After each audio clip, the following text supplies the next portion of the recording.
Sahabat-sahabat dimanapun berada, saya Zulkifli M. Abbas mengharapkan sahabat-sahabat semua untuk kemudian mensubscribe, like, dan juga men-share channel kita ini.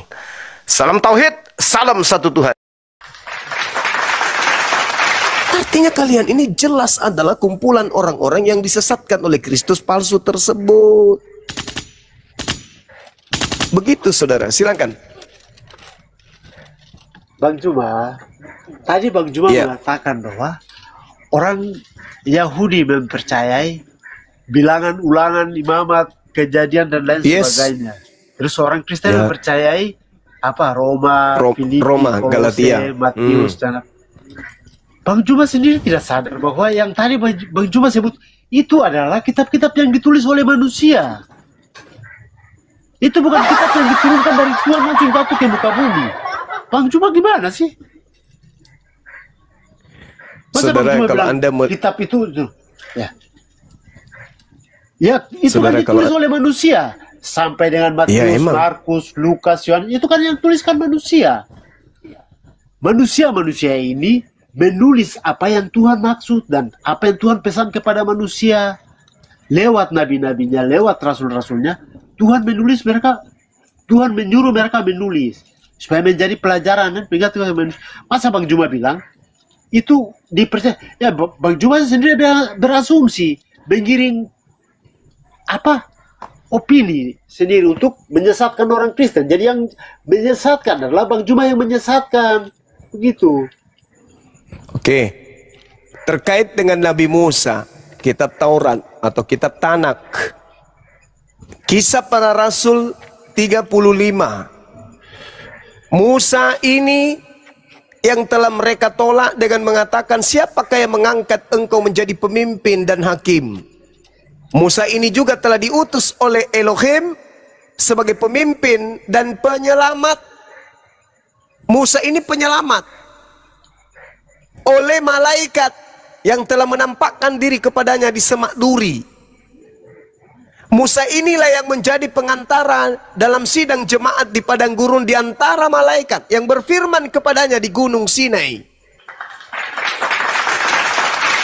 Sekarang mana dalilnya malaikat berfirman kepada Paulus? 13 buku yang dituliskan Paulus dari bisikan-bisikan makhluk yang ngaku Kristus itu, ada nggak dari malaikat? Ada nggak malaikat datang kepada Paulus? Paulus mengatakan, aku menerima Injil bukan dari manusia anak Maria. Bukan dari manusia aku terima Injil, tapi dari Yesus yang bukan manusia. Berarti ada dua. Manusia dan bukan manusia. Gelarnya sama, sama-sama Kristus. Satu Kristus asli, satu Kristus palsu. Yang asli manusia, yang palsu bukan manusia. Yang datang kepada Paulus bukan manusia. Kata siapa? Kata Yesus, kata Paulus. Aku menerima Injil bukan dari manusia, tapi dari Yesus. Sejak kapan anak Maria bukan manusia? Berarti yang datang kepada Paulus ini adalah Yesus palsu, Kristus palsu. Makanya pengikutnya aneh-aneh. Makanan yang diharamkan dihalalkan. Kitab suci yang disucikan dikatakan terkutuk. Kemudian perintah sunat yang dikekalkan dibatalkan. Apalagi Sabat yang harus dikuduskan dirubah menjadi minggos. Aneh kan jadinya.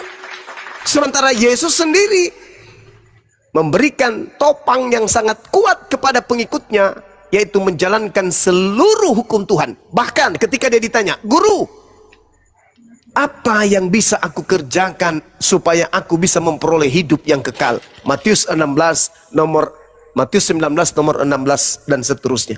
Apa kata Yesus? Jika engkau ingin memperoleh hidup yang kekal, lakukan segala perintah yang ada di dalam kitab Tanak. Makanya Yesus mengatakan di dalam Matius 26 nomor 24, anak manusia memang harus pergi sesuai dengan apa yang tertulis tentang dia di dalam kitab Tanak. Lukas 24:44, aku berkata kepadamu, memang harus digenapi semua yang tertulis tentang aku di dalam kitab Tanak. Bukan di dalam kitab Roma, Galatia, Filipi, bukan. 13 buku Paulus ini itu diasalkan dari Kristus palsu yang justru Yesus minta kepada pengikutnya agar waspada kepada Paulus. Orang Yahudi kalau melihat pengikut Paulus diludahin, coy, diludahin. Diludahin. Kenapa? Karena yang datang kepada mereka saja asli ditolak. Apalagi yang palsu. Yang asli aja mereka tolak, apalagi yang palsu. Yang asli mau tahu? Yesus yang asli ketika datang di tengah-tengah Bani Israel, meminta Bani Israel untuk kembali kepada hukum Taurat. Salah nggak Yesus? Nggak salah. Yesus mengajarkan, engkau tidak akan bisa hidup, mendapatkan hidup kekal, jikalau engkau menghapuskan Taurat meskipun yang paling terkecil. Salah nggak Yesus? Nggak salah. Tapi kenapa ditolak? Hayo, kenapa ditolak oleh mereka? Yesus asli yang mengajarkan kembali kepada hukum Elohim, kembali kepada hukum Tuhan, ditolak oleh Yahudi. Apatah lagi Yesus palsu yang datang mengajarkan bahwa hukum Taurat itu sampah. Hukum Taurat itu tinja. Tidak ada kebenaran dalam hukum Taurat. Yang asli aja ditolak, yang memuji-muji hukum Taurat aja ditolak, apalagi Kristus palsu yang menghujat Taurat. Makanya hari ini ada dua pilar yang berdiri di depan umat Islam. Pilar yang kanan adalah Yahudi, pilar yang kiri adalah Kristen. Mana yang betul di antara keduanya? Gak mungkin dua-duanya betul. Yang ada kemungkinannya dua-duanya salah, tapi tidak mungkin dua-duanya benar, tidak mungkin kemudian dua-duanya benar. Dua-duanya satu di antaranya adalah salah, satu di antaranya adalah benar. Tapi mustahil dua-duanya benar. Mustahil. Satu penyembah makhluk, anak bayi, satu penyembah Elohim, laisa kamitslihi syai'. Satu penganut Taurat, satu penganut Roma. Satu ibadah Sabat, satu ibadah Minggos. Satu kemudian sunat, satu tidak sunat. Tidak mungkin dua-duanya benar. Pasti ada satu di antara kedua kelompok ini yang sesat oleh karena Kristus palsu. Renungkan, pikirkan itu. Pikirkan. Silakan saudara. Saya kalau bernarasi panjang langsung aja dipotong. Yang penting jangan menghujat. Silakan. Bang Juma tadi mengatakan bahwa Tuhan berbicara kepada malaikat berbicara kepada Nabi Musa. Nabi Musa di semak belukar. Kan Tuhan sendiri yang turun dan berbicara kepada Musa lewat malaikat. Itu pada zaman nabi-nabi. Setelah zaman Yesus, Tuhan tidak datang lagi dan berbicara langsung kepada manusia, tapi Tuhan yang hadir sebagai Yesus itu yang hadir dalam manusia. Sedangkan Paulus kan tidak mengajar apa? Ajaran yang mengikuti kehendak dan kemauan Paulus. Paulus kan yang mengikuti apa yang diajarkan oleh Yesus. Yesus mengajarkan, kasihilah sesama manusia seperti dirimu sendiri. Kasihilah Tuhan Allahmu dengan segenap hatimu, dengan segenap jiwamu, dan dengan segenap akal budimu. Paulus pun mengajarkan hal yang sama. Paulus tidak melenceng dari apa yang Yesus mengajarkan.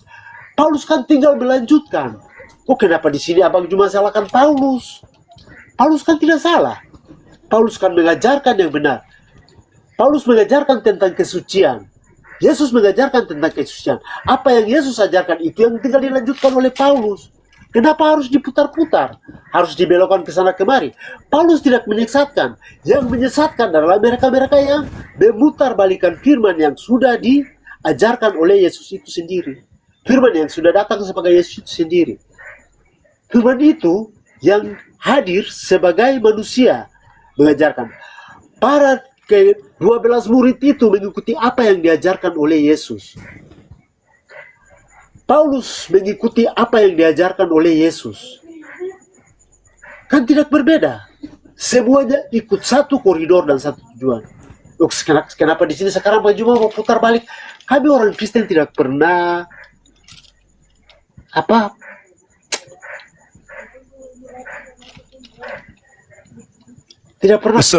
atau tergolong dengan apa yang mengajarkan. Karena kami tahu siapa yang menyesatkan dan siapa yang mengajarkan kebenaran. Itu loh Bang Suma. Jadi Bang Suma mau bicara A, B, C panjang kali lebar segala macam, kami tidak akan pernah percaya atau memang Anda nggak pernah percaya Yesus. Iya. Sekarang begini saudara. Kami tetap percaya Yesus. Kalau percaya Yesus ngapain jadi Paulus? Ngapain ikut Paulus? Syarat karena apa percaya yang Paulus- kepada Yesus, saudara, Bang Juma. syarat percaya Bang Juma. Yesus itu harus percaya kepada Bapa yang mengutus Yesus. Syarat percaya itu kudu wajib hukumnya percaya kepada Bapa yang mengutus Yesus. Itu syarat untuk percaya kepada Yesus. Sedangkan Paulus mengatakan, kamu tidak akan hidup di dalam kasih karunia kalau engkau masih mengharapkan kebenaran dalam hukum Taurat. Engkau lepas dari Kristus jika engkau mengharapkan kebenaran dalam hukum Taurat. Jika engkau meminta, jika engkau masih mengemis-ngemis keselamatan, kebenaran dari hukum Taurat, Galatia 5 nomor 4, engkau akan keluar dari kasih karunia. Yesus Kristus akan lepas darimu jika kau masih mengharapkan kebenaran ada di dalam hukum Taurat. Itu kata Paulus. Sedangkan Yesus menyelamatkan manusia dengan syarat manusia pengikutnya wajib hukumnya menjalankan hukum Taurat. Paulus mengatakan untuk selamat tinggalkan Taurat. Mengharapkan kebenaran dalam hukum Taurat aja itu tidak benar. Apatah lagi mempraktekkan. Makanya Paulus mengajarkan, marilah kita meninggalkan aturan-aturan lama. Kristus telah memerdekakan kita dari aturan-aturan Tuhan dan kuk penghambaan. Galatia 5 nomor 1. Coba saudara pikirkan itu. Paulus mengatakan tidak ada seorang pun yang dibenarkan oleh karena melakukan hukum Taurat. Berarti hukum Taurat itu harus ditinggalkan. Sedangkan Yesus mengatakan dalam Matius 5 nomor 19, barang siapa yang meniadakan hukum Taurat dan mengajarkan kepada orang lain, maka dia akan menempati tempat terhina dalam kerajaan langit. Akan tetapi, barang siapa yang mengharapkan kebenaran dari hukum Taurat dan menjalankan hukum Taurat, tidak meninggalkan hukum Taurat, meskipun yang paling terkecil, dan mengajarkan kepada orang lain, maka dia akan menempati tempat tertinggi dalam kerajaan surga. Itu kata Yesus. Tapi Paulus mengatakan, enggak. Tidak ada seorang pun yang dibenarkan oleh karena melakukan hukum Taurat. Bertentangan. Kata Yesus, yang melakukan hukum Taurat akan menempati tempat tertinggi di kerajaan surga. Kata Paulus, jika engkau mengharapkan kebenaran dari hukum Taurat, engkau tidak akan mendapatkan kebenaran. Kamu lepas dari Kristus, sia-sia kematian Kristus jika engkau mengharapkan kebenaran dari hukum Taurat. Berbeda dengan Yesus. Kalau kau menjalankan hukum Taurat, maka engkau akan menempati tempat tertinggi dalam kerajaan langit. Matius 5 nomor 19. Siapa yang diikuti oleh Kristen? Paulus. Dari mana? Siapa yang membekingi Paulus? Kristus palsu. Kok bisa kayak gitu? Ya, karena Paulus mendapatkan bisikan-bisikan dari makhluk yang mengaku kepadanya telah diberi kuasa baik di langit maupun di bumi.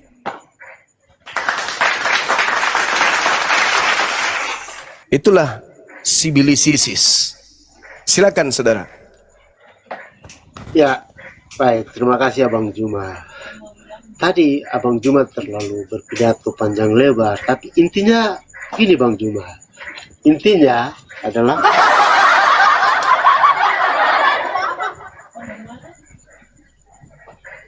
Paulus itu, Bang Juma sendiri tahu, Paulus itu awalnya itu Paulus adalah ahli Taurat. Paulus itu dididik oleh guru hukum Taurat. Itu Gamaliel adalah seorang guru. Ya, dia yang membimbing Paulus, dan Paulus tahu apa yang dibuat atau apa yang diajarkan oleh hukum Taurat. Hukum Taurat itu seperti apa. Dan Yesus datang, Yesus bilang datang bukan untuk meniadakan hukum Taurat, tetapi untuk membenarkan. Tetapi Yesus mengkondisikan itu dengan memotong hukum Taurat. Yang terpenting yang terutama adalah bukan melakukan kebiasaan-kebiasaan agama dengan tradisi dan leluhur. Tidak, Yesus datang mengajarkan supaya manusia itu percaya kepada Tuhan. Yaitu Yesus mengajarkan dua hukum yang terbesar adalah kasihilah Tuhan Allahmu dengan segenap hatimu, itu adalah, dan hukum yang kedua yang sama dengan itu adalah kasihilah sesama manusia seperti dirimu sendiri. Yesus mengajarkan kedua hukum ini adalah yang terpenting dan yang terutama dalam kehidupan manusia. Dan sesuai dengan apa yang diajar. Jadi Paulus bukan meniadakan atau Paulus mengarang-arang, tidak. Paulus mengikuti apa yang diajarkan oleh Yesus. Karena Paulus tahu bahwa apa yang Yesus katakan itu adalah benar. Yang Yesus buat itu adalah benar. Sedangkan yang diajarkan, yang dipraktekkan oleh tradisi-tradisi Yahudi adalah itu hal yang tidak benar. Adalah mereka mempraktekkan kehidupan tradisi dan tidak berpegang kepada apa yang seharusnya mereka tuju begitu. Bukan mempraktekkan kehidupan jasmani, duniawi dan lain. Tapi yang dicari adalah kehidupan surgawi. Itu loh Bang Juma. Jadi jangan terlalu panjang lebar ke sana ke sini. Kita jangan lurus saja Bang.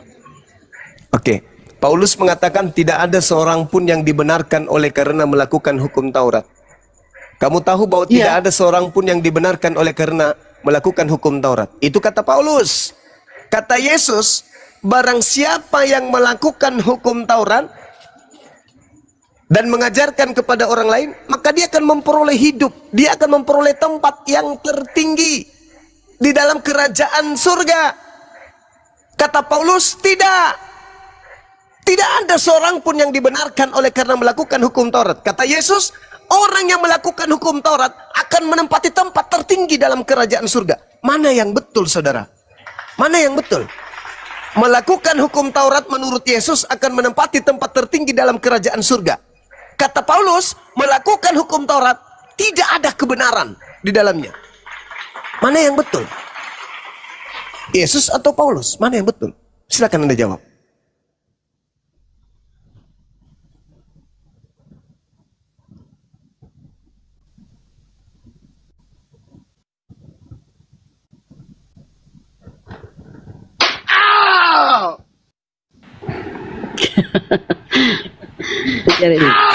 Pingsan anak orang. Pingsan anak orang. Mana yang betul? Tidur Nandola, saya bangun, up. Ayo. Yesus memanggil. Yang betul yang mana? Mana yang betul? Al-Quran menjelaskan, Bismillahirrahmanirrahim, Qul ya ahlal kitab, lastum ala syai'in hatta tuqimut Taurah wal Injil, wa ma unzila ilaikum min rabbikum. Katakanlah wahai Nabi Muhammad, wahai orang-orang Yahudi dan Nasrani, kamu tidak dipandang beragama sedikit pun hingga kamu menegakkan ajaran-ajaran Taurat. Jelas itu. Al-Quran yang mengatakan itu. Sama seperti ajaran Yesus.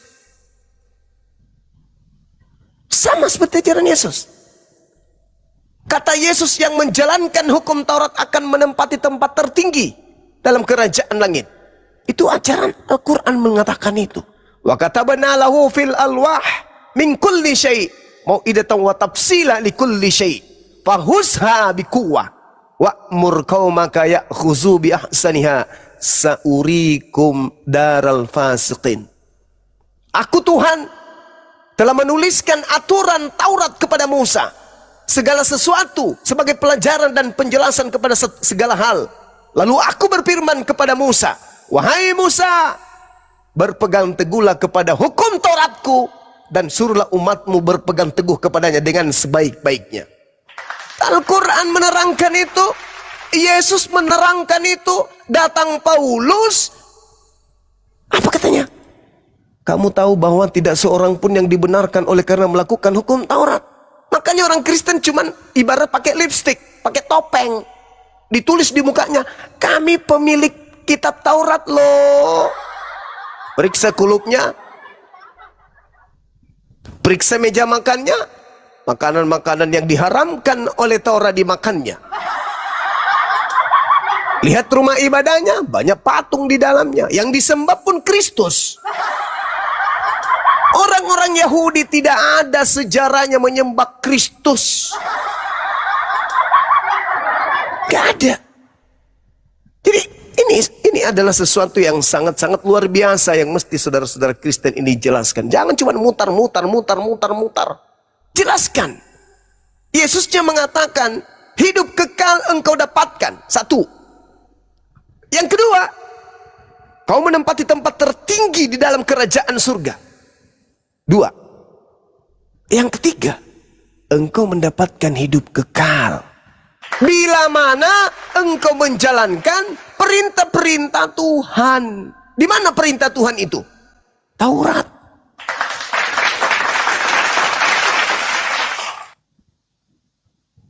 Tuhanlah yang harus jadi panutan orang-orang Yahudi pengikut Yesus, bukan Paulus. Jadi saudara-saudara Kristenku, ayolah buka diri, pelajari kembali Bible ini dengan seksama. Kami umat Islam tak ada beban. Kalian mengatakan Yesus itu utusan Tuhan, kami beriman bahwa yang datang di tengah Bani Israel itu lahir tanpa ayah adalah Rasulullah, Rasul utusan Allah. Gak ada beban kami. Kalian mengatakan Bapak yang mengutus Yesus adalah satu-satunya Tuhan. Bagi kami itu bukan beban. Kenapa bukan beban? Karena bagi kami beriman kepada Tuhan yang datang kepada Nabi Ibrahim alaihissalam dan juga kepada keturunannya. Kami tidak ada beban untuk itu. Kalian mengatakan Yesus mengajarkan Injil. Kami beriman kepada hal demikian. Karena kami tahu, kami paham betul. Kami beriman kepada kitabullah yang diwahyukan oleh Allah kepada Nabi Isa alaihissalam. Nggak ada beban. Bahkan kami rela, berani mengatakan kami cinta kepada Yesus. Kami sayang kepada Yesus. Yesus adalah jalan kebenaran dan hidup. Bagi Bani Israel, mereka tidak akan sampai kepada Tuhan yang benar tanpa melalui Yesus. Berani kami mengatakan itu. Yesus adalah manusia suci. Yesus adalah manusia yang diberkati. Yesus terkemuka di dunia dan akhirat. Yesus adalah orang yang didekatkan Allah kepada. Berani kami mengatakan itu. Tapi ente sebagai penganut ajaran kasih yang konon ceritanya mengasihi musuh, beranikah kalian mengatakan aku cinta kepada Nabi Muhammad? Sebagai implementasi kasih mengasihi musuh, beranikah kalian? Aku takjub, aku kagum kepada Nabi Muhammad. Dia mengajarkan sebuah kitab bernama Al-Quran yang tidak pernah berubah, yang masih dilestarikan, yang masih dijaga original teksnya sampai hari ini. Beranikah kalian yang mengaku ajaran kasih mengasihi Nabi Muhammad? Berani? Tidak, kalian teori saja. Mulut kalian aja yang mengatakan kasih. Tapi kami, umat Islam, berani kami mengatakan Yesus manusia suci terkemuka dan di dunia dan di akhirat. Beliau tak tersentuh oleh kejahatan sedikit pun. Beliau adalah orang yang dikasihi oleh pencipta langit dan bumi. Beliau adalah utusan spesial untuk Bani Israel, menyelamatkan Bani Israel. Berani kami. Tak ada beban. Jadi kehadiran para apologet Islam Indonesia semata-mata untuk menyelamatkan saudara-saudara Kristen. Silakan. Ini si cantik ini, siapa beliau ini mengatakannya? Cantik, Kristen Muslim, cantik. Cantik. Ya, halo, Cantik. halo, assalamualaikum, selamat malam ya, saya Muslim. Oh, Muslim. Apa yang disampaikan Mbak Cantik? Ini hostnya dari tadi.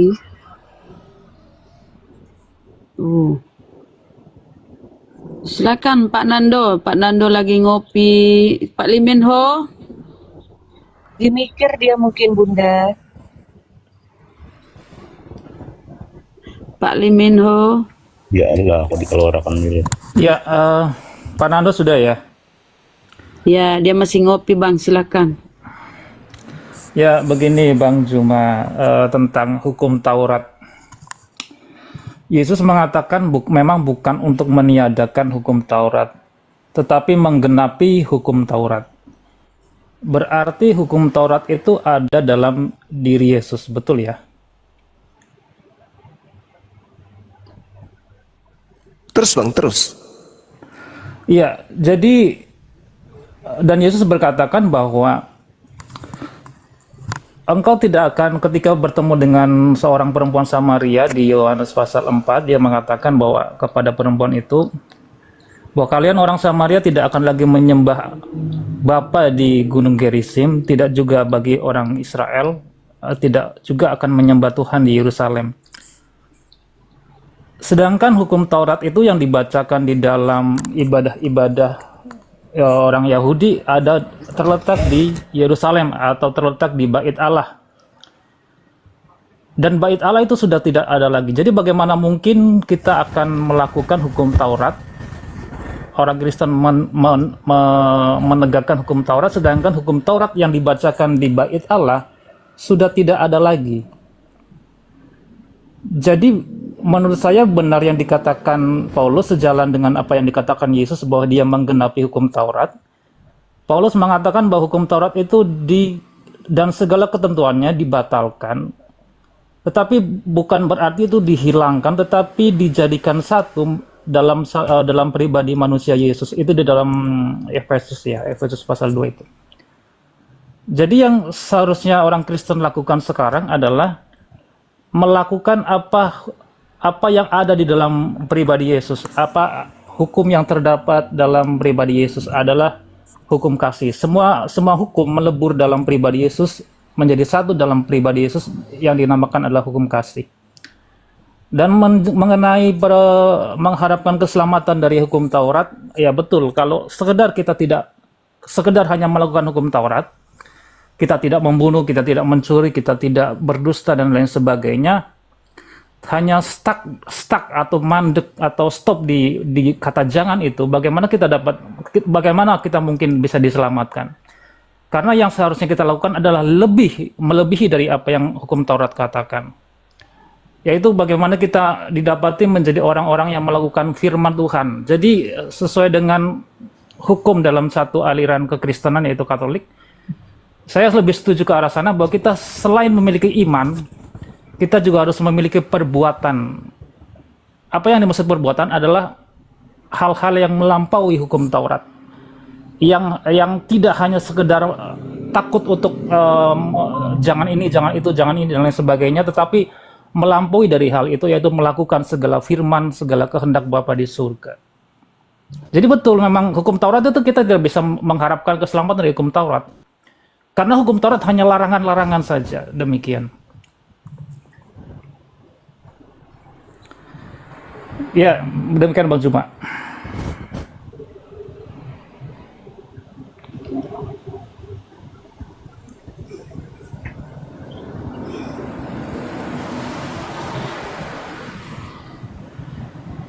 Halo? Sorry, jaringan kayaknya ya. Suara saya kedengaran nggak? Kedengaran rendah, lanjut. Oke, baik. Jadi gini, saudara. Kalian itu adalah orang yang menyibukkan diri dengan aturan-aturan yang kalian buat sendiri. Bukan dibuat oleh Tuhan. Tidak ada nabi yang diutus untuk orang Kristen.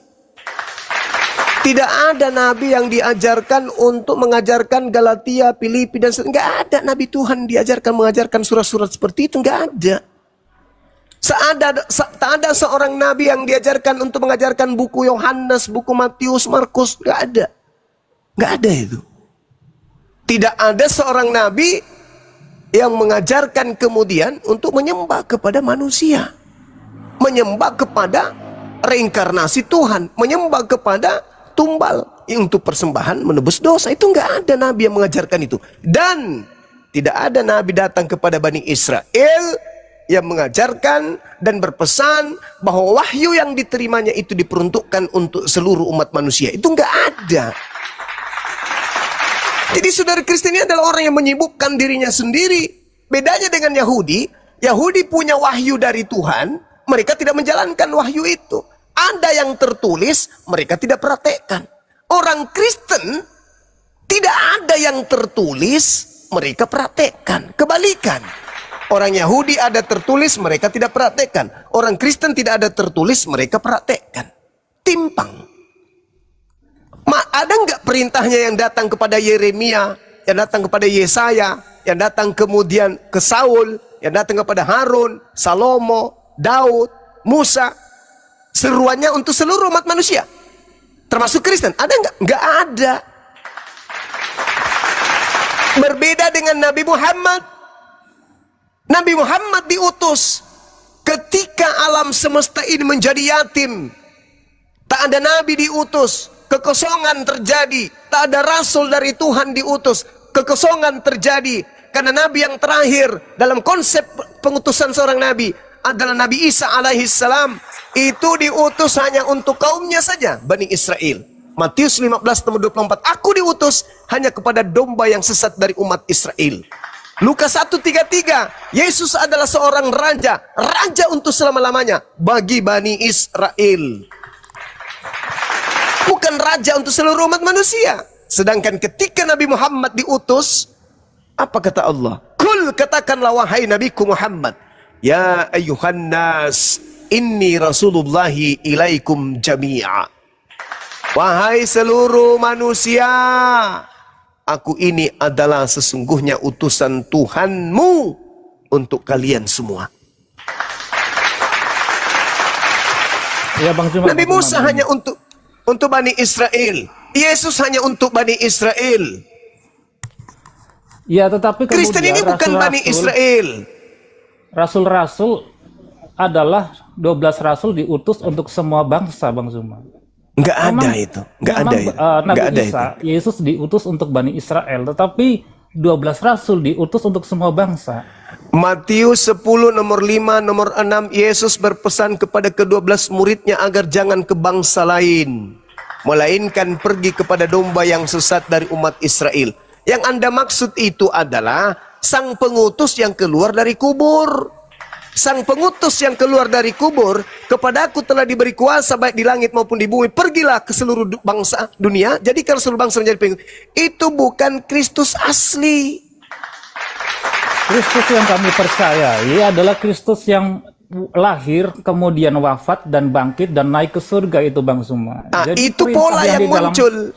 Perintah di dalam Matius pasal 28 kepada rasul-rasul untuk pergi ke seluruh penjuru dunia, itulah untuk kami orang-orang Kristen. Itu iya betul saya akui kalau itu. Tetapi yang itu bukan Yesus anak Maria. Itu Yesus palsu. Karena Yesus Tidak anak Maria mungkin. tidak.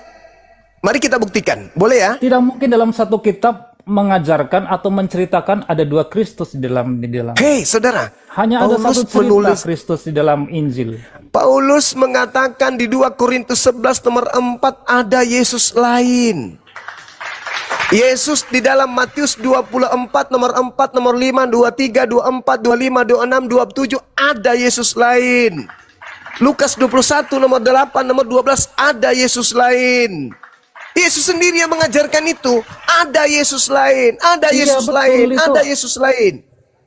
Ada Yesus lain, ada Mesias lain, betul itu yang dikatakan Yesus. Tetapi keseluruhan dari cerita dari Matius, Lukas, dan Yohanes dalam Injil dan kemudian Markus, cerita Yesus adalah satu keseluruhan, satu cerita yang utuh, bukan terdapat dua cerita. Tetapi yang dimaksudkan oleh Yesus tentang Mesias lain, tentang Kristus lain adalah sebuah cerita yang nantinya akan terjadi setelah dia naik ke surga.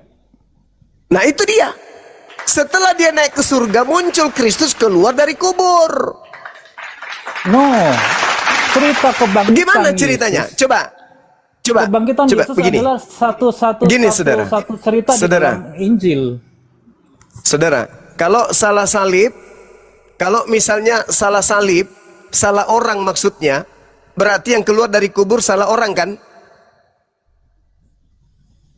Tidak ada kalau salah Yesus salib di dalam, tidak ada salah salib di dalam Injil. Oke, baik. Sekarang pertanyaan saya. Yang disalib menurut saudara, salib menurut saudara hukuman untuk orang yang dikutuk oleh Tuhan atau untuk orang yang dikasihi Tuhan? Itu dulu.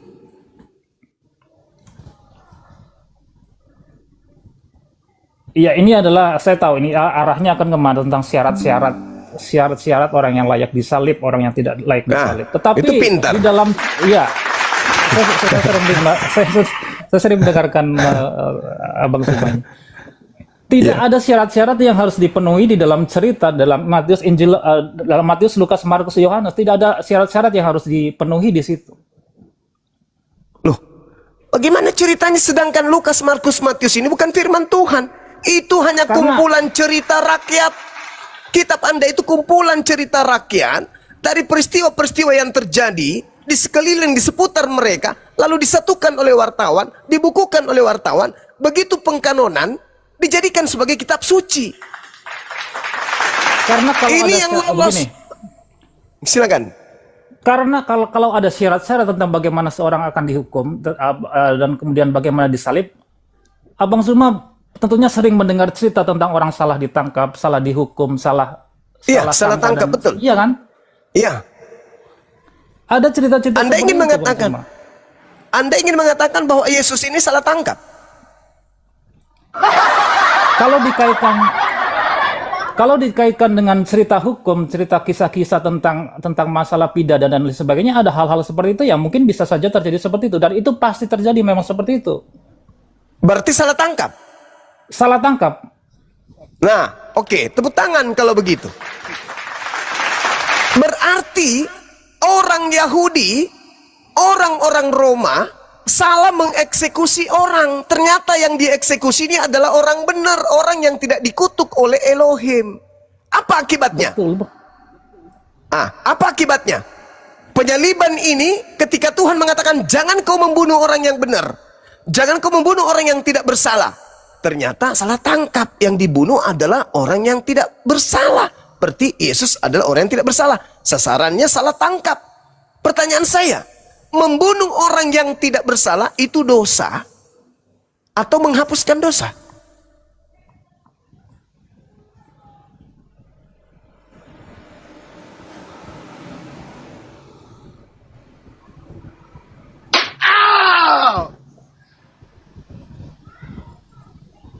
Iya, begini. Tentu saja kalau orang ditangkap karena dia tidak kemudian didapati tidak bersalah, tentu orang yang menangkap itu adalah bersalah. Dosa kan? Melahirkan dosa, bukan menebus dosa. Lalu kalau ada perbuatan yang dihasilkan dari kemaksiatan, dari mana Kristen panen penebusan dosa dari situ? Kesalahan yang dilakukan oleh orang Yahudi dan orang-orang Romawi, kok bisa jadi panen Kristen? Kenapa bisa Kristen panen? Dari kesalahan yang justru Tuhan mengatakan dalam Amsal 6 nomor 16. 6 perkara yang dibenci oleh Tuhan, bahkan 7 kekejian di dalam hatinya yang dibenci, dan itu merupakan kekejian. Apa itu? Salah satunya adalah menumpahkan darah orang yang tidak bersalah. Menumpahkan darah Yesus yang tidak bersalah karena salah tangkap, itu adalah kekejian dan hal yang sangat dibenci oleh Tuhan. Bagaimana mungkin hal yang dibenci Tuhan, bagaimana mungkin hal yang membuat kekejian di hadapan Tuhan dijadikan sebagai dijadikan sebagai tumbal penebus dosa bagi orang-orang barat, yang mana Tuhan tidak pernah berfirman kepada orang barat, di mana Tuhan tidak pernah mengutus nabi kepada orang barat, di mana Tuhan tidak pernah kemudian memberikan kitab suci kepada orang-orang barat, Romawi, Yunani, Belanda, Inggris, Jerman, dan seterusnya. Bagaimana mungkin? Pola dari mana yang diusung kemudian ini? Jelas kembali kepada asalnya. Kristus palsu telah berkarya melahirkan sebuah konsep yang keliru. Adam mewariskan dosa waris dengan menjadikan tragedi penyaliban sebagai simbol keselamatan dengan salib. Salib adalah hukuman bagi orang yang silakan. Bang Suma, perihal dosa yang dilakukan oleh para prajurit Romawi dan hukum ahli-ahli Taurat yang melaporkan dan kemudian menangkap Yesus. Dosa yang mereka lakukan adalah satu hal yang lain dari atau lain sisi atau lain cerita dengan yang dosa yang diperbuat oleh manusia ketika manusia jatuh dalam dosa. Itu hanya oleh berbeda. Karena begini. Ya, loh, Tuhan kekejian membunuh orang yang tidak bersalah adalah kekejian bagi Tuhan. Kekejian bagi Tuhan. Hal yang dibenci Tuhan. Perintahnya jangan kau membunuh orang yang benar. Ya itulah dosa yang harus Membunuh. ditanggung oleh dosa yang harus ditanggung, dosa yang diperoleh oleh ahli-ahli Taurat dan orang prajurit Romawi yang menyalibkan Yesus. Tetapi tentang perbuatan mereka, Yesus sudah mengampuni mereka. Ketika Yesus disalib, Yesus berkata bahwa ampunilah mereka Bapa karena mereka tidak tahu apa yang mereka lakukan. Itulah yang Yesus katakan. berdoa. Jadi perihal dosa mereka. Iya. Nah, Yesus sekarang berdoa Bapak kepada ada Bapa jawaban mengatakan nggak? seperti itu. Bapak mengampuni nggak? Bapak mengatakan dalam Keluaran 23 nomor 8, sebab aku Tuhan tidak akan membenarkan orang yang bersalah. Dijawab. Kalau Anda mengatakan Bapak ampunilah. Ya, karena pengorbanan, karena kebaikan Yesus, dia tidak memperhitungkan dosa yang dilakukan oleh prajurit Romawi dan hukum Taurat. Kok jadi kebaikan? Sekarang Loh, itu yang sekarang tertulis kok jadi dalam teks kebaikan? Injil seperti itu. Saudara, orang-orang yang ingin membunuh Yesus oleh Yesus disebut sebagai anak-anak setan. Kok juga sekarang Anda membenarkan mereka yang telah membunuh Iya, Yesus? tapi kemudian Bang Suma, Yesus mengatakan bahwa ketika dia digantung itu disalibkan itu dia berkata bahwa ya Bapa ampunilah mereka karena mereka tidak tahu apa yang mereka lakukan. Nah, sekarang pengampunan yang diberikan kemudian oleh Tuhan, Anda mengatakan oke, Tuhan mengampuni. Tapi Keluaran 23 mengatakan aku Tuhan tidak akan membenarkan orang yang bersalah. Apakah mungkin Tuhan menjilat ludahnya sendiri? Menghapus firman-Nya sendiri? Keluaran 23 di mana Yesus menjadikan itu sebagai patron. Memang harus terjadi apa yang tertulis tentang aku di dalam kitab Taurat. Apa yang tertulis dalam kitab Taurat? Bohong jangan kau hembur-hemburkan. Orang yang benar dan orang yang tidak bersalah jangan kau bunuh. Sebab aku Tuhan tidak akan membenarkan orang yang bersalah.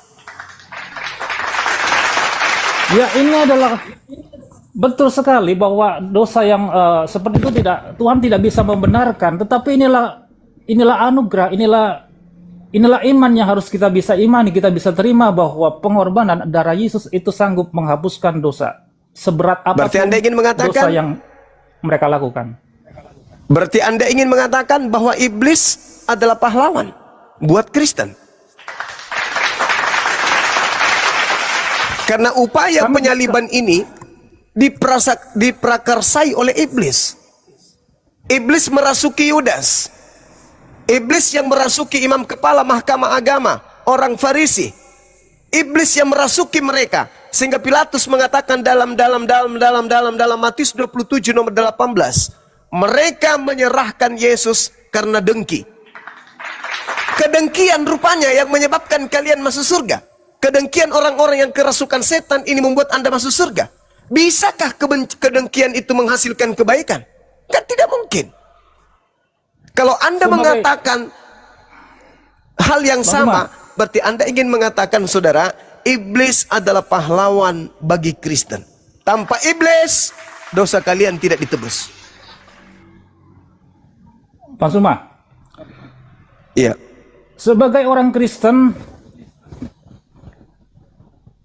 rasanya tidak bisa kita hanya kemudian menerima anugerah penebusan itu dengan kemudian bahkan kemudian menyebut bahwa iblis itu pahlawan. Tidak bisa seperti itu.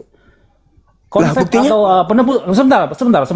Penebusan dosa itu hanya satu bagian dari iman yang harus diterima orang Kristen. Tetapi yang harus diterima secara keseluruhan adalah bahwa oleh karena anugerah Allah, Yohanes 3 ayat 16, oleh karena begitu besar kasih Allah akan dunia ini sehingga dia mengaruniakan anaknya yang tunggal, supaya barang siapa yang percaya kepadanya tidak dihukum tetapi beroleh hidup yang kekal. Jadi hal yang harus diterima oleh kekristenan adalah bahwa ketika Allah mengutus Yesus dan segala ajarannya, itu juga yang harus diterima secara utuh. Jangan kemudian kita mengagungkan salib sehingga kemudian kita bahkan menyebut bahwa iblis adalah pahlawan. Tidak seperti itu. Tapi seluruh konsep yang Tuhan hadirkan dengan mengutus Yesus adalah sebuah anugerah Allah, inisiatif Allah untuk menyelamatkan, untuk mengajar orang, mengajar manusia untuk mereka memiliki hidup yang lebih baik dengan meninggalkan dosa mereka. Oke. Tuhan mengutus Yesus kepada Bani Israel sebagai Mesias mereka, Juru Selamat mereka. Selesai perkara di situ. Lalu kemudian Yesusnya ini disalibkan oleh mereka. Anda katakan bukan hanya dari situ aja, tetapi karena iman percaya kepada Yesus. Sekarang iman percaya kepada Yesus mana yang menghantarkan Anda ibadah minggu? Makan babi, tidak bersunat, menyembah Dia, Natalan, merubah kemudian hukum yang datang kepada Nabi Musa, tidak mengikutinya, hanya jadikan sebagai bayang-bayang katanya, sudah digenapi. Siapa yang mengajarkan itu semua? Menyembah kepada Kristus, siapa yang mengajarkan itu semua? Yesus? Bukan. Bapak Elohim? Tidak. Yang mengajarkan Anda ke gereja hari Minggu, menyembah anak orang yang Anda sebut Yesus Kristus itu siapa? Bapak? Bukan. Yesus juga bukan. Lalu keselamatan apa? Sudahlah Anda kemudian menganggap kutukan yang terjadi kepada pelaku maksiat yang disalibkan ini salah tangkap. Sudahlah Anda mengakui bahwa itu adalah karya iblis. Sudahlah Anda mengakui bahwa Yesus ini adalah orang benar. Tapi Anda kemudian melakukan satu tradisi keagamaan, prosesi keagamaan, rutinitas ritual yang tidak berkesesuaian dengan keinginan Bapa Elohim.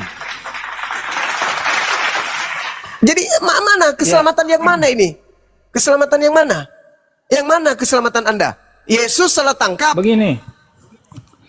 Terus ajaran prosesi ibadah kalian tidak diajarkan oleh Yesus. Lalu keselamatan yang mana? Ya begini. Ya kalau saya sudah sampaikan tadi bahwa Yesus adalah diutus untuk orang Israel, dan kemudian Yesus mendelegasikan ajarannya kepada 12 murid yang diutus untuk seluruh bangsa di muka bumi, bahkan dikatakan sampai ke ujung bumi, ya demikian. Nah, 12 rasul, pengajaran 12 rasul inilah yang menjadi dasar dari kekristenan. Paulus berkata bahwa ada orang yang menganggap satu hari ini lebih penting dan juga menganggap hari yang lain lebih penting. Jadi di dalam pengajaran rasul-rasul bahwa bukan hanya hari Sabat, tetapi kita masing-masing bisa menentukan hari mana yang lebih penting dari hari yang lain. Berarti sebagai seorang Kristen kita berhak mengambil satu hari dalam satu minggu itu untuk kita beribadah. Mana hari yang penting? Perintah mari kita siapa? sepakati bersama. Ya, perintah siapa? Berdasarkan perintah siapa? Itu adalah berdasarkan perintah Rasul Paulus di dalam Nah, Paulus lagi kan yang ya, diterangkan di dalam Kolose 2 nomor 16 itu. Karena kami percaya Rasul Paulus adalah rasul yang diutus untuk orang-orang non-Yahudi. Oke. Mari kita buktikan siapa yang mengutus Paulus ini. Paulus mengatakan kalau dia melihat Mesias di padang gurun. Yesus mengatakan jangan kamu percaya. Posisi Anda di mana sekarang? Mengikuti Paulus, percaya kepada Paulus, atau mengikuti Yesus yang mengatakan jangan kamu percaya? Yesus mengatakan ketika ditanya guru muridnya, "Guru, apa tanda kedatanganmu dan tanda akhir zaman?" Apa kata Yesus? "Waspadalah kepada penyesat yang datang kepadamu dengan memakai namaku dan berkata, Akulah Kristus. Mereka akan menyesatkan banyak orang." Matius 24. Jadi apabila ada orang berkata, "Lihat, ada Mesias di sini. Lihat, ada Mesias di sana." Apa kata Paulus Yesus? Jangan kamu percaya. Bang Suma. Silakan. Iya. Posisi kekristenan adalah ketika melihat ayat itu adalah kami melihat konteks daripada Matius pasal 24 ini. Silakan. Silakan Anda bacakan konteksnya. Anda baca dari nomor 1 Posisi sampai kami seterusnya. harus teliti apa yang dimaksud oleh Matius pasal 28, apa yang dikatakan Yesus. Karena itu adalah tentang cerita yang akan ceritanya? cerita yang akan diceritakan Yesus adalah ketika dia sudah naik ke surga. Loh, gimana ceritanya? Naik ke surga, naik ke langit itu di tahun 33. Paulus mengaku bertemu dengan Yesus di padang gurun itu di tahun 50. Bagaimana Anda bisa menguraikan ini? Konteks yang disampaikan oleh Tuhan Yesus adalah kita harus kembali kepada para pendengar, siapa yang menjadi pendengarnya, siapa yang menjadi audiens daripada apa yang disampaikan Yesus. para pendengar itu adalah orang-orang Farisi, ahli-ahli Taurat dan orang-orang Israel pada waktu itu. Jadi Yesus akan membuatkan sebuah cerita. Iya, Murid-muridnya di atas Bukit Zaitun, murid-muridnya datang bertanya secara pribadi, "Guru, apa tanda kedatanganmu?" Yesus mengatakan, "Wahai muridku, tanda kedatanganku adalah seperti kilat yang menyambar dari timur sampai ke barat, memancarkan sinarnya dari timur sampai ke barat. Demikianlah tanda Anak Manusia kelak akan kedatangan yang kedua." Yang kedua, matahari menjadi gelap, bulan tak bercahaya, bintang berjatuhan, kuasa langit berguncang. Akan nampak tanda Anak Manusia di langit, seluruh manusia meratap dan seluruh manusia akan melihat Aku. Itu tanda kedatanganku. Itu tanda kedatanganku. Jadi kalau ada orang berkata, "Lihat, ada Mesias di sini, lihat ada Mesias di sana," jangan kamu percaya. Sekarang Paulus mengaku bertemu dengan Mesias di padang gurun. Ada nggak tanda-tanda kedatangan Yesus? Kedatangan ada Yesus, nggak tanda? Ya, begini. Kedatangan Yesus yang kali kedua adalah kedatangan di akhir zaman, menjelang hari kiamat. Kalau ada yang mengaku selain daripada membawa tanda-tanda itu, kata Yesus, percaya atau jangan percaya? Oleh karena itu kita lihat waktu terjadinya. Waktu terjadi ketika Yesus menampakkan diri atau menyatakan diri kepada Paulus adalah ketika masih awal-awal dari pelayanan rasul-rasul, bukan di hari menjelang hari kiamat. Lah, kalau aku yang datang, kapanpun itu, kalau aku yang datang, itulah hari akhir, itulah tanda kiamat. Kalau aku yang datang dibarengi dengan akhir kehidupan dunia ini, matahari menjadi gelap, bulan tak bercahaya, bintang berjatuhan. Itu kalau aku. Tapi kalau bukan aku yang datang, mau bermiliar orang mengaku melihat aku, tapi belum kiamat, jangan kamu percaya. Iya, betul. Kalau aku yang datang, karena itu, berarti yang datang kepada Paulus ini Yesus atau bukan? Oleh karena itu, mari kita lihat apa yang sesungguhnya terjadi ketika Paulus ditemui oleh Yesus Kristus. Ada nggak tanda-tanda itu ketika aku datang? Tanda-tanda ini begini. Kalian akan mendengarkan suara dari langit dan cahaya dari langit. Ada nggak tanda-tanda itu? Nggak ada. Kalau aku yang datang, tanda. Iya. Berarti perintahnya jangan percaya. Awal-awal pelayanan rasul-rasul, lah, Yesus ditanya sama muridnya, bukan hari-hari menjelang hari akhir, bukan di hari kiamat. Saudara, bukan begitu caranya berpikir. Kan ditanya, "Yesus, Guru, apa tanda kedatanganmu?" Tanda kedatanganku yang ditanya nih. Tanda kedatanganku maksudnya, kalau aku yang datang, tanda-tandanya satu, matahari menjadi gelap, bulan tak bercahaya, bintang berjatuhan, kuasa langit berguncang, akan nampak Anak Manusia di tengah langit. Semua manusia meratap, semua manusia akan melihat aku di langit. Itu tanda kedatanganku.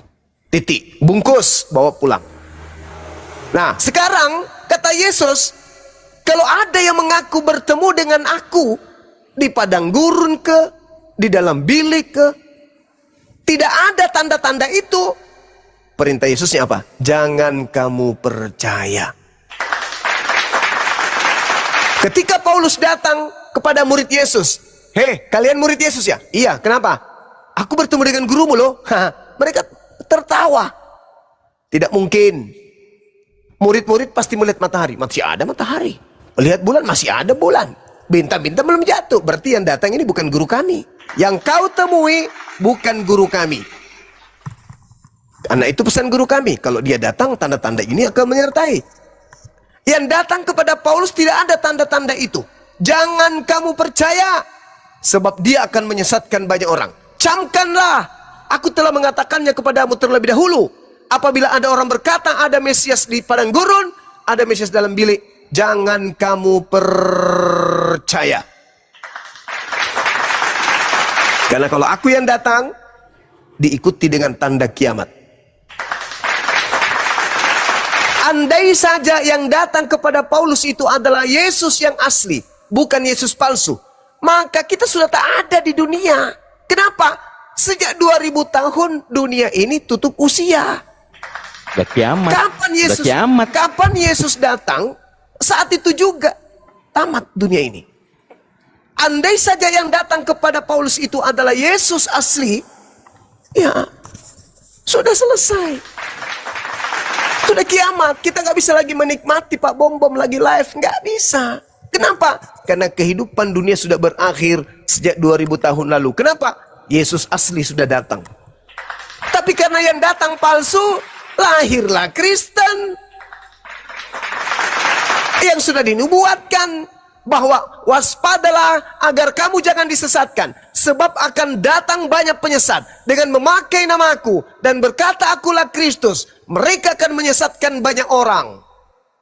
Jadi apabila ada orang yang berkata ada Mesias di sini, ada Kristus di sana, jangan ente percaya. Sebab Mesias palsu, nabi palsu akan datang melakukan banyak mujizat, sekiranya mungkin menyesatkan murid pilihan juga. Camkanlah, aku telah mengatakannya terlebih dahulu kepadamu. Jadi apabila ada orang berkata ada Mesias di padang gurun, ada Mesias dalam bilik, jangan kamu percaya. Sebab sama seperti kilat memancarkan cahayanya dari timur sampai ke barat, demikianlah juga nanti tanda kedatanganku sebagai anak manusia. Akan nampak di langit tanda anak manusia. Matahari gelap, bulan tak bercahaya, bintang berjatuhan, kuasa langit akan berguncang, dan malaikat akan meniup trompet sangkakala.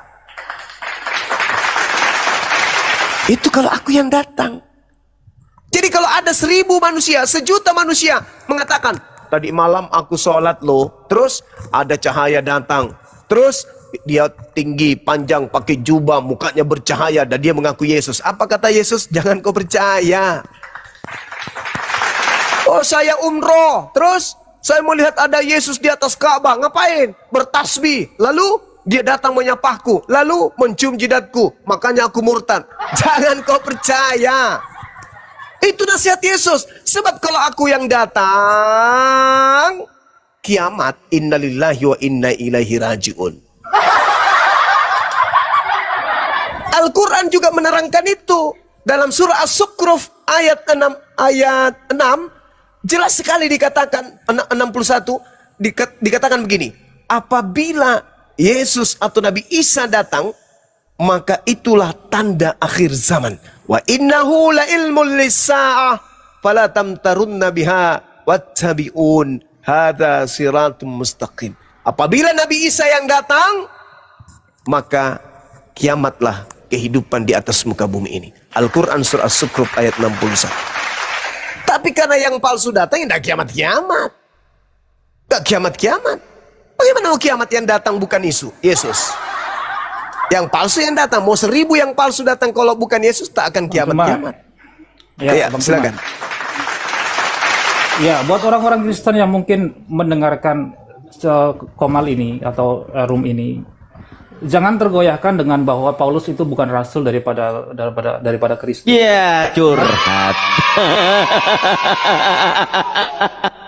Izin Bang. Gak boleh begitu, Pak Laminho. Saya walaupun masih Katolik, tapi saya yakinkan bahwa Paulus itu adalah penipu, pendusta. Saya yakin dan setelah membaca Kisah Para Rasul 21 ayat 21.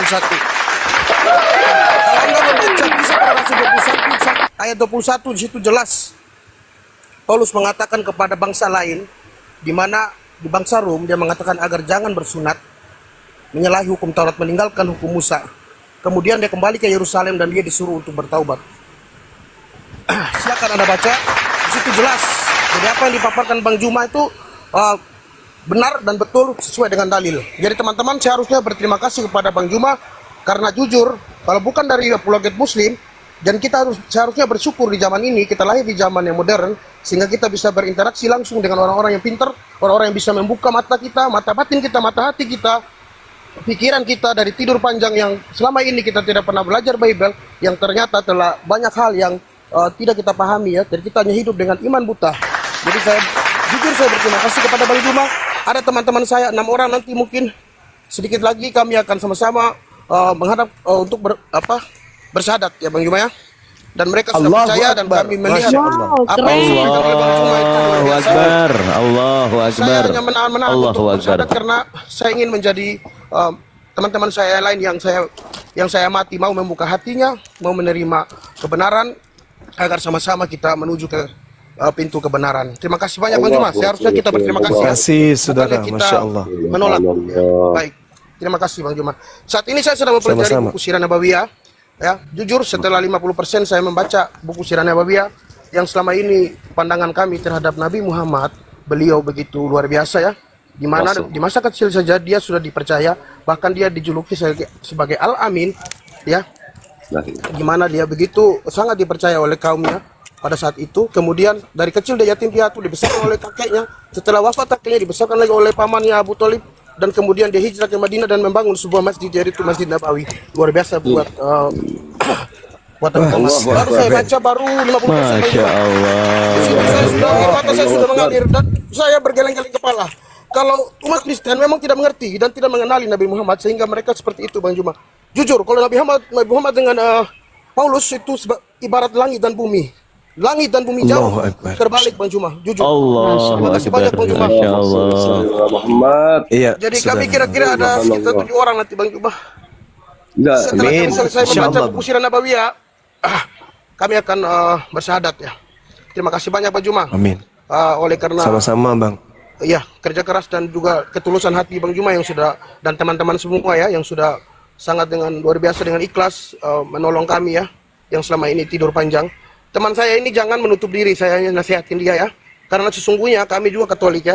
Kami tahu seperti apa Katolik dan bagaimana kami dari kecil ya tidak mengenali, tidak disuruh atau diwajibkan untuk mempelajari Bible. Yang ternyata di Bible itu banyak sekali bertolak belakang kontradiksi yang kami dapatkan. Di situ pertanyaan kami pun tidak dapat dijawab oleh guru-guru agama kami, bahkan frater pun. Sekian, terima kasih. Bang Juma, selamat malam. Masya Allah. Selamat malam, Masya Allah. Keren Bang, keren Bang, keren. Siap. Terima kasih. Subhanallah. Wih, Saya merinding izin saya. turun Bang Juma. Terima kasih. Ya, Masya makasih Allah. saudara, sehat Terima terus. kasih, Bang. La ilaha illallah Iya. Muhammad Rasulullah. Nah, itu dengar Lee Min Ho. Ada satu lagi, ini mungkin Krishna. Krishna mau ngomong Krishna. Ayo Krishna. Ayo bisa yuk. Jangan mau dicurhatin sama Pak Lee Min Ho. Ayo Krishna ngomong deh. Yuk tadi. Ayo. Nandos itu kenapa Nandos tenggelam? Terguncang ya Pak Nandos. Ish, memang Dia cari-cari bug mau nge-report dari tadi nggak bisa rungkat-rungkat ini gimana ceritanya?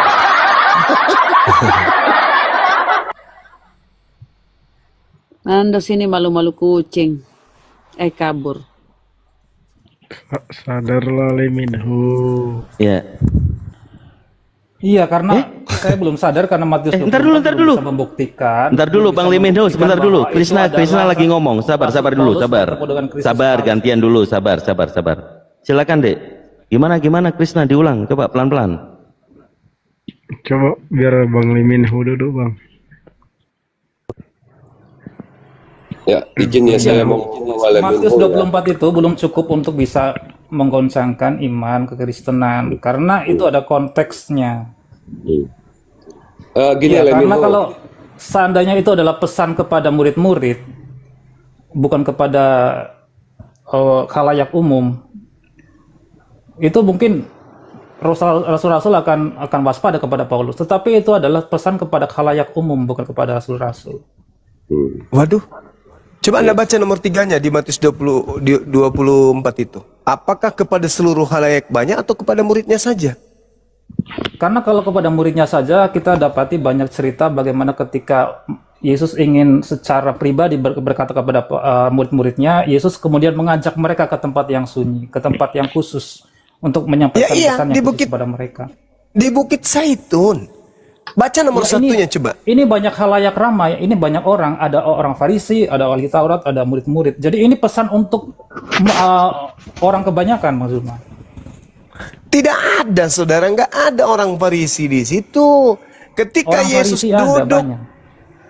ketika Yesus duduk di atas Bukit Zaitun, datanglah murid-muridnya kepadanya untuk bercakap-cakap sendirian dengan Yesus.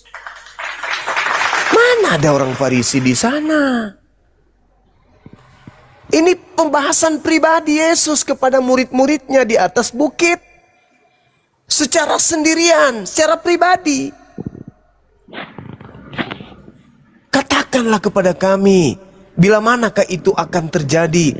Dan apakah tanda kedatanganmu dan tanda... Ini pembicaraan rahasia ini.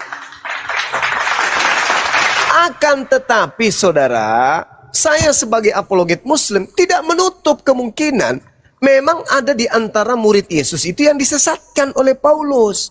Kenapa? Karena di data nomor 24-nya Yesus mengatakan, sebab Mesias-Mesias palsu dan nabi-nabi palsu akan muncul. Mereka akan mengadakan tanda-tanda yang dahsyat, mujizat-mujizat. Sekiranya mungkin mereka menyesatkan orang-orang pilihan juga.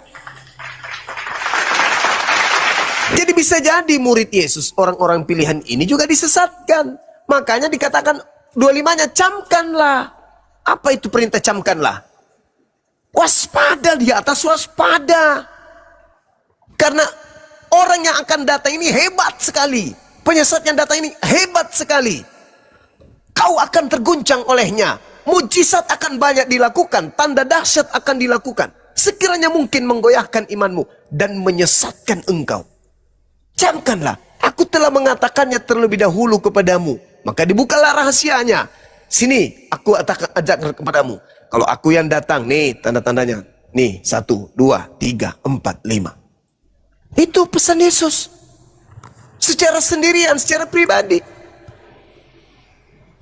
Tapi kalau saudara sebagai orang Kristen menerima pemberitaan Paulus, aku bertemu dengan Kristus di padang gurun, dan Anda terima, wajar. Toh ente bukan murid Yesus. Yang dipesan Yesus di Bukit Zaitun hanya muridnya, Bani Israel. Supaya mereka jangan percaya kepada Paulus yang mengaku bertemu dengan dirinya. Tapi kalau Anda hari ini percaya kepada Paulus, silakan aja. Toh ente bukan Bani Israel. Makanya nanti setelah kamu bertemu dengan Yesus, saudara, dalam Matius 7 nomor 22-23, pada hari terakhir nanti, banyak orang akan datang kepadaku. Kalian akan datang kepada Yesus nanti. Apa kata kalian? Tuhan. Yesus akan mengatakan, lebay. Kok panggil Tuhan sama aku? Begini. Sebelum kembali, sebelum berputar di Matius 7 kembali, gini. Ya, perspektif saya tentang Rasul Paulus, saya juga gunakan perspektif Alkitab, perspektif Bible begini. Ketika Yesus mencari murid-murid, dia ya sendiri yang menunjuk siapa yang menjadi muridnya. Dia yang sendiri mencari. Ya, betul ya, seperti itu ya. Bukan dia kemudian menyuruh orang lain untuk mencarikan muridnya, tetapi dia yang menunjuk sendiri. Tetapi kemudian didapati satu murid, yaitu Yudas, dia mengkhianati Yesus. Kemudian apa yang menjadi inisiatif Petrus, Yakobus, Yohanes, dan murid-murid lain untuk menggantikan Yudas adalah dengan mengundi. Ya, sekali lagi saya katakan dengan mengundi untuk mencari pengganti Yudas. Nah, ini bukan hal yang diajarkan atau hal yang dilakukan oleh Yesus, karena Yesus menunjuk sendiri siapa muridnya. Jadi menurut saya, seperti itu juga Yesus menunjuk 12 murid sebelumnya, dia sendiri pula lah yang menunjuk Paulus sebagai rasulnya yang ke-12 untuk menggenapi 11 murid, 12 murid yang satu posisi sudah ditinggalkan Yudas. Datanya, Bang. Sehingga pemilihan Paulus bukan berdasarkan undian, bukan berdasarkan inisiatif manusia, tetapi berdasarkan inisiatif Kristus sendiri yang bertemu dengan Paulus di Damsyik. Ya, itu menurut saudara yang percaya kepada Paulus. Tapi murid-muridnya yang tidak percaya kepada Paulus, itu pun sudah mendapatkan pesan. Petrus sudah jangan percaya. Petrus sudah mengamini bahwa Paulus adalah seorang rasul, dan itu berdasarkan perspektif yang saya sudah tunjukkan tadi, bahwa penunjukan pengganti Yudas bukan berdasarkan undian, tetapi berdasarkan inisiatif Yesus sendiri untuk menggenapi satu posisi yang ditinggalkan Yudas. Nah, sekarang pertanyaan saya, dari mana Anda tahu kalau yang datang kepada Paulus itu adalah Yesus asli?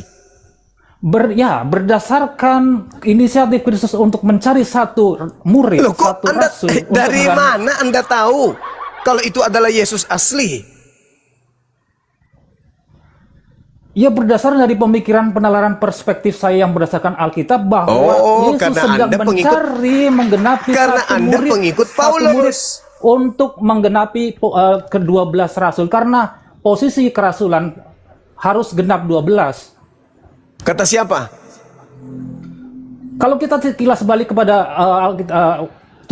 kitab-kitab sebelumnya, angka-angka itu sangat memiliki arti. 12 murid, 12 suku dan lain sebagainya. Ya, gimana ceritanya beragama tapi hanya berasumsi kayak gitu, Bang? Kok jadi Anda yang berasumsi? Anda berpikir kita tidak berasumsi di dalam moral, kalau begitu, saudara, dengan hormat saya minta, dari mana Anda tahu? Dari mana Anda tahu kalau yang datang kepada Paulus itu adalah asli Yesus? Ya, sesuai dengan apa yang saya sampaikan tadi, saya tahu bahwa itu asli karena Yesus berinisiatif untuk mencari. Dari mana Anda tahu Yesus berinisiatif? Rasul ke-12 yaitu Paulus. Dari mana Anda tahu Yesus berinisiatif? Karena ada satu posisi rasul yang tidak atau kosong karena ditinggalkan Yudas. Lah, kok jadi dasar pijakannya ke sana? Apa hubungannya coba? Bahkan Yesus mengatakan, Yohanes 6:70, bukankah aku yang memilih engkau yang 12 dan satu di antaramu adalah iblis? Lantas di mana Paulus ini dipilih? Mana dalilnya? Aku yang memilih engkau yang 12, satu di antaramu iblis. Terus Anda mengatakan Yesus memilih Paulus untuk menggenapi yang 12. Mana dalilnya? Ayo, sunatkan hatimu, Bung. Jangan tegar tengkuk. Lembutkan hatimu menerima kebenaran itu. Apakah Anda Justru tidak? Saya sedang bernalar, Bang Suma, karena ada satu posisi yang ditinggalkan Yudas. Dan kemudian didapati ada Paulus yang kemudian diangkat menjadi rasul dengan segala tulisan-tulisan yang diilhamkan oleh Roh kebenaran. Jadi saya yakin bahwa Paulus adalah rasul Kristus yang ke-12. Coba Anda tunjukkan kepada saya di mana Paulus mengatakan dia menerima pengilhaman dari Roh kebenaran. Di mana tertulis itu pengakuan Paulus? Itu banyak. Ya, mungkin saya enggak. Ya silakan. Satu saja. Ada Satu banyak. Satu saja. Banyak. Satu saja. Ya, kalau kita terlihat ya, Bang Suma mungkin cukup baca mungkin di pembuka atau di kata-kata pembuka dari setiap surat yang ditulis kepada jemaat-jemaat. Itu sering dia menyebut bahwa dia adalah rasul yang diutus oleh Kristus, mempunyai penghilaman Roh Kudus dan lain sebagainya. Ya, kita baca di dalam kata-kata pembuka di dalam setiap surat Paulus. Demikian. Iya, dia mengatakan dari Rasul Paulus dari Rasul Paulus, contoh misalnya di dalam Galatia 1. Kalau kita lihat di dalam Galatia 1 ini, dia tidak pernah mengatakan bahwa dia menerima wahyu dari Roh kebenaran atau Roh Kudus atau Roh penghibur. Enggak. Dari Paulus, seorang rasul bukan karena manusia, bukan karena seorang manusia, melainkan oleh Yesus Kristus dan Theos, Bapa yang telah membangkitkan di antara orang mati. Itu pengakuan Paulus kan? Dari Paulus seorang rasul bukan karena manusia, tetapi dari Yesus Kristus. Sejak kapan Yesus ini bukan manusia? Bukankah di dalam 2 Yohanes 1 nomor 7, siapakah penyesat itu? Bukankah dia yang pergi ke seluruh dunia yang tidak mengaku Yesus Kristus datang sebagai manusia? Itulah antikristus, itulah penyesatnya. Nah, ini Paulus mengaku Yesus bukan manusia, datang sebagai bukan manusia, berarti dia penyesat.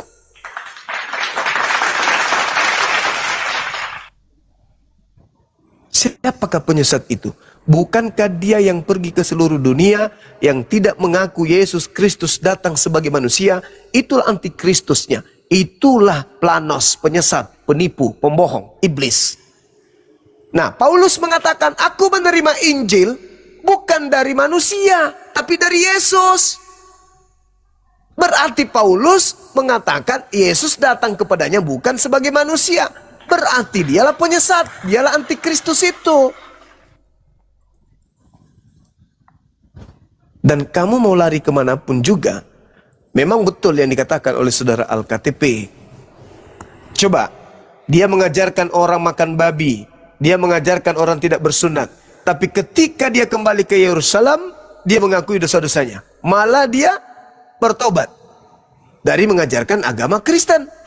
Kisah Para Rasul 21 nomor 15 sampai nomor 26. Kalau Paulus aja bertobat dari mengajarkan agama Kristen, kenapa kalian tidak?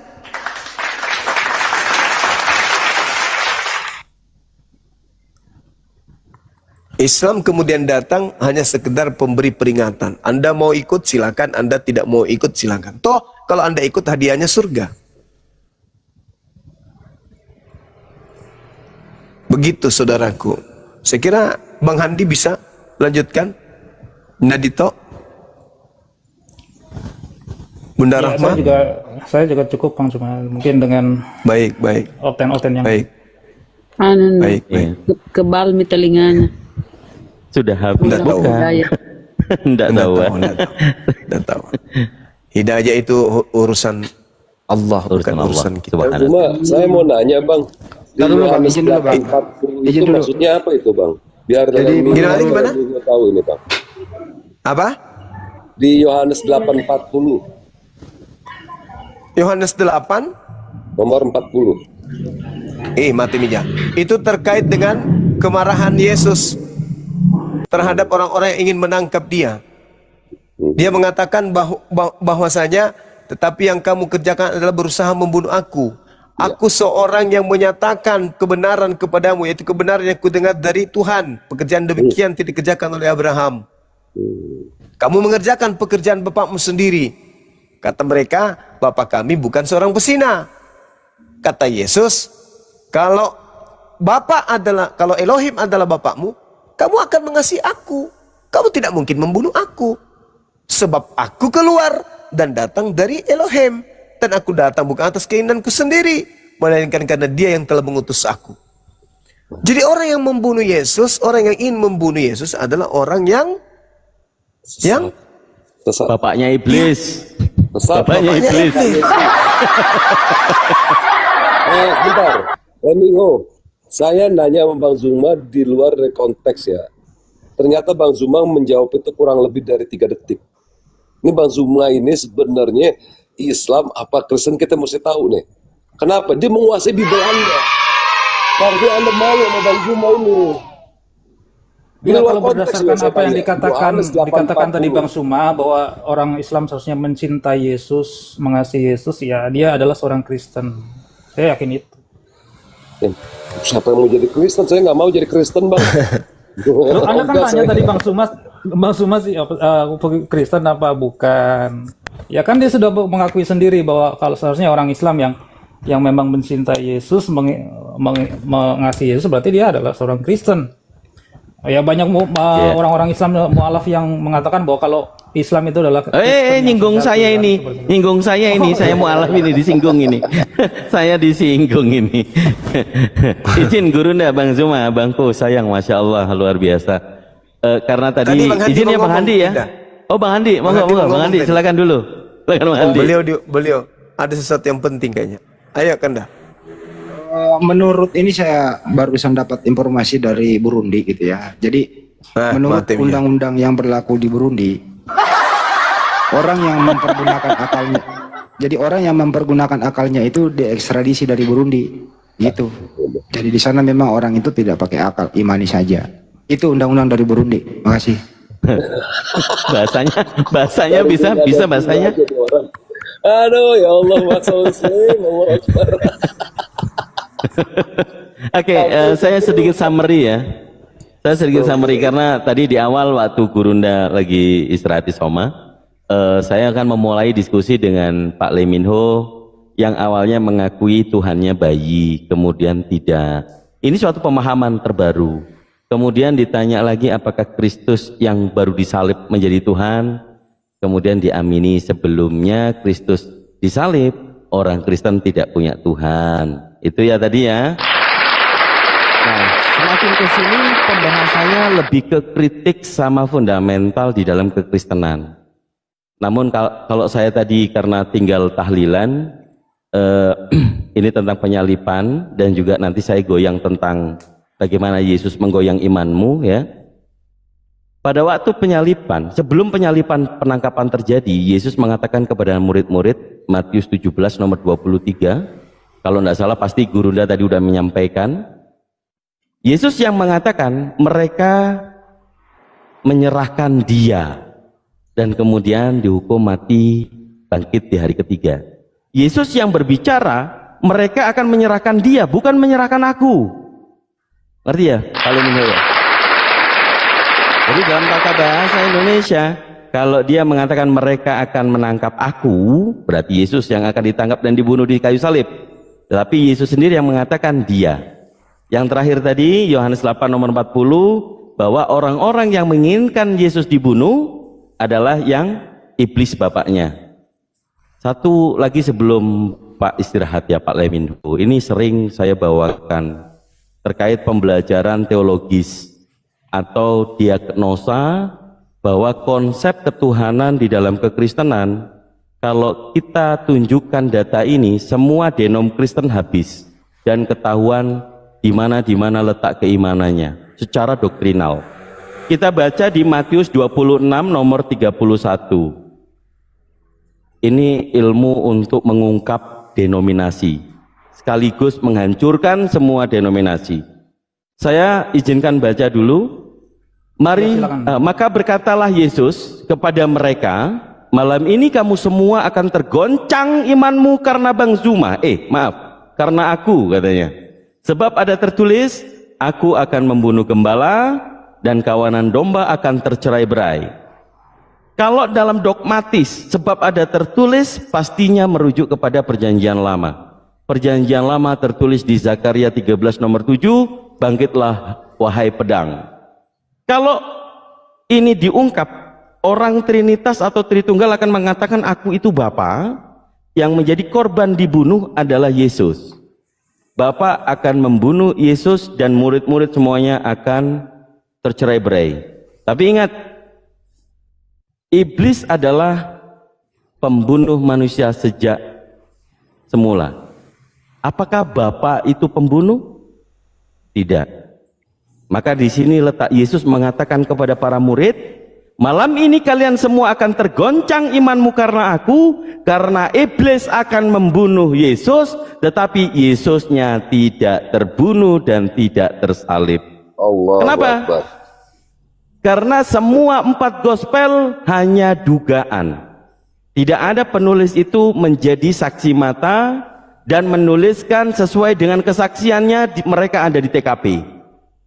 Jadi ini kalau memang mau goyang iman orang Kristen seperti Pak Leminho, penyalipan itu fiktif, Pak.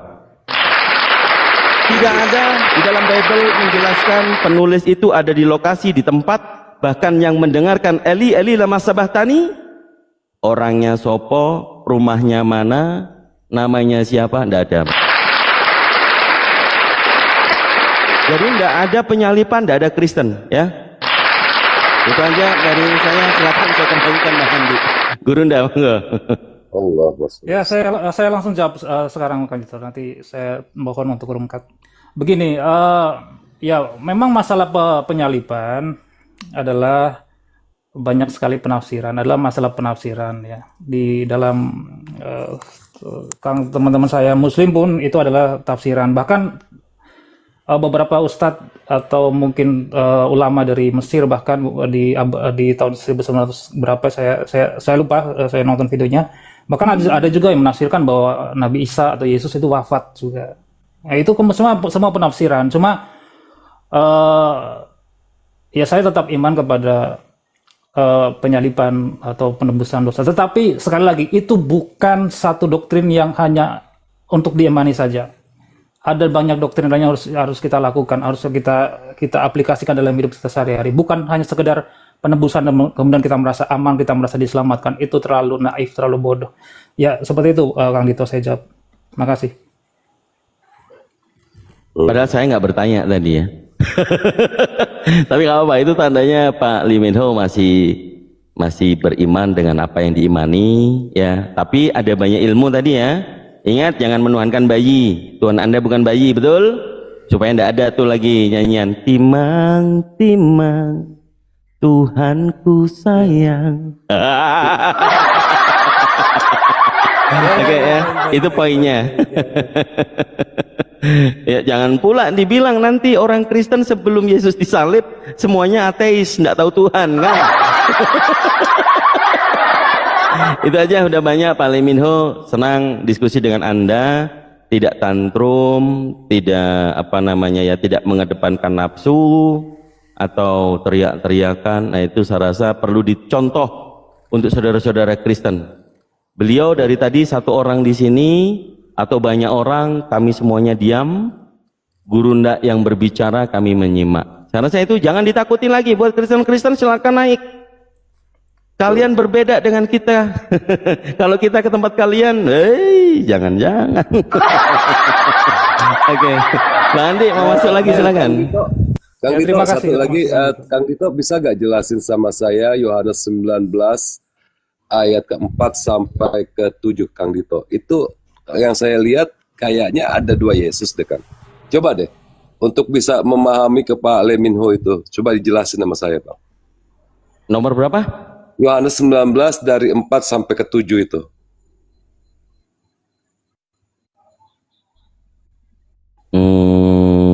Yang tentang masalah Yesus dipakaikan mahkota duri, jubah ungu.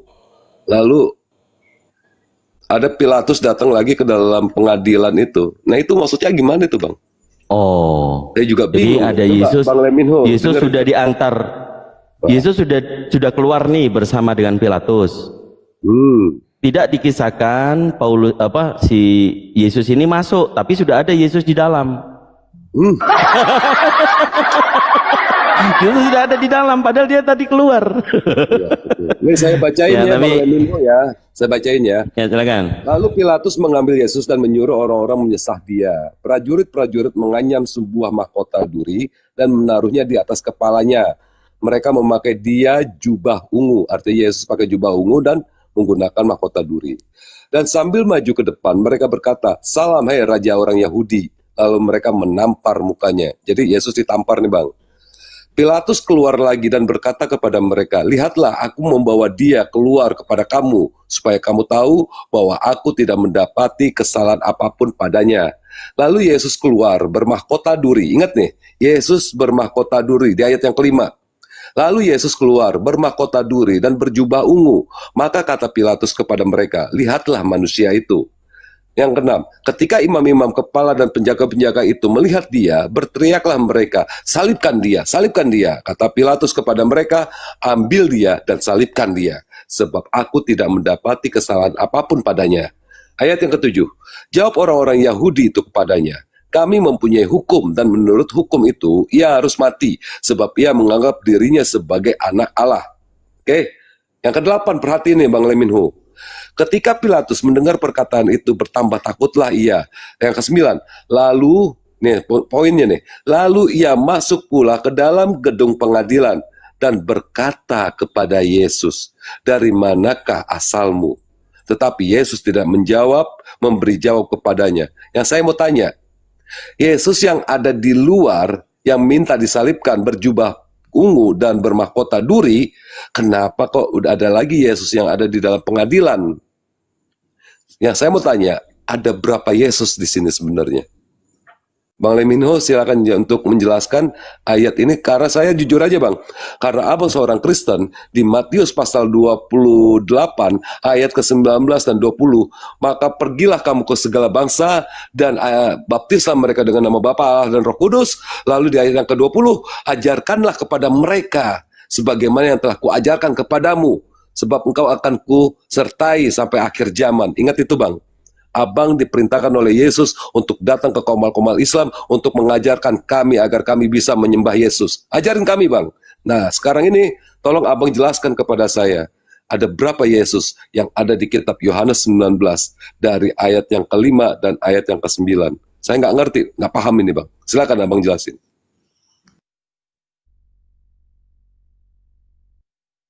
Silakan Bang Leminho.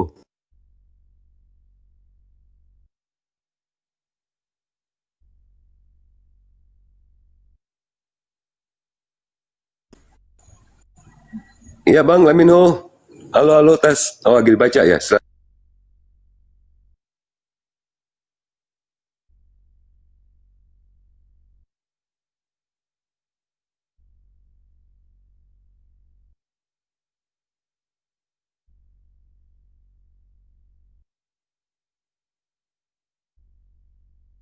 Aduh, kalau baca dibaca aja Bang. Nanti dikira diem-dieman rungkat kita. Yuk, silakan dibaca. Gak dimikir, ya ada Yesus dua ya. Kata Bang Zuma tadi, jangan percaya dengan Yesus-Yesus yang lain. Saya nyari itu datanya, di mana ada Yesus lainnya. Oh katanya benar ada. Benar Bang Zuma nih. Ditanya 3 menit, 3 detik langsung dijawab. Masya Allahu Akbar. Ini aset kita, ini aset Muslim ini. Itu. Yohanes 8:40 apa Bang artinya? Begini-begini, wis, Masya Allah.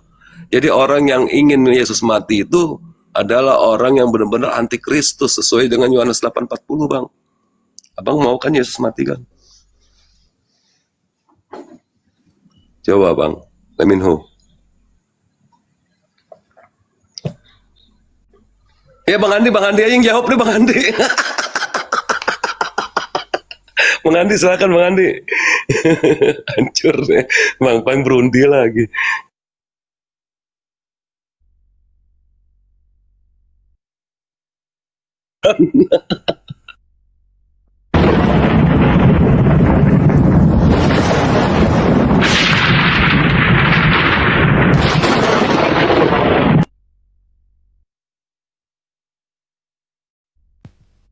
Gimana itu? Siapa sih namanya nih? Leminho. Iya. Dia kemiut dia gimana tuh Leminho? Pingsan bang, takutnya pingsan bang. Salon, Leminho, salon. Ayolah, mikir lah bro.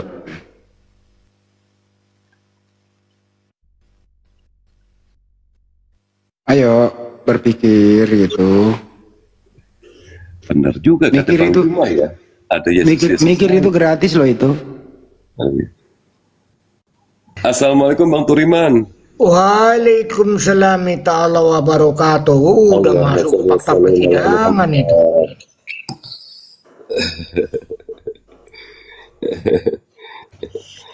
Bang Andi saya nanya loh Bang, saya nggak mau tanggung jawab Bang, kenal apa lagi. Ya, ada 2 memang.